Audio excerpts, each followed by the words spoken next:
দিনটা ছিল পয়লা বৈশাখের আগের দিন। তো ভাবলাম যে আমরা কেনাকাটা করিনি, এখনও কেনাকাটা করা বাকি আছে। তো আমি সুদীপ্তর বাড়িতে চলে এলাম আর সুদীপ্তও রেডি হয়ে নিচে নেমে এলো। তো সবার প্রথমে ভাবলাম যে গোপাল সোনার ড্রেস থেকে আমরা শুরু করি। তো এই দোকানটাতে প্রচুর সুন্দর সুন্দর গোপাল ঠাকুরের ড্রেস পাওয়া যায়। আমি নিয়েছি এই দুটো, সুদীপ্ত নিয়েছে এটা।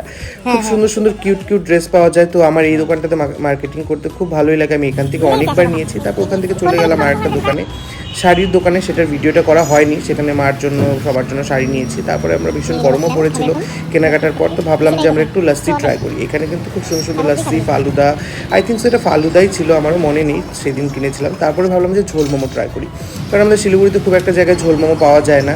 তো সেটা এসএফ রোড শুকনাতে পাওয়া যায়, আর এটা ফার্স্ট টাইম শুনলাম। তো ভাবলাম যে এখান থেকে আমরা একটু খাই। খেয়ে দেখলাম যে ঝোল মোমোটা ভালো, কিন্তু অতটা ভালো না। আমার কিন্তু ভালো লেগেছে এসএফ রোডেরটাই। তারপর ওখান থেকে চলে গেলাম আর এক জায়গায় পাঞ্জাবির কেনাকাটা করতে। আজকের ভিডিওটা এতটুকুই থাকলো। পাঞ্জাবি কেনাকাটা করে আমরা বাড়িতে চলে গেলাম। আজকের ভিডিওটা এতটুকুই, টাটা।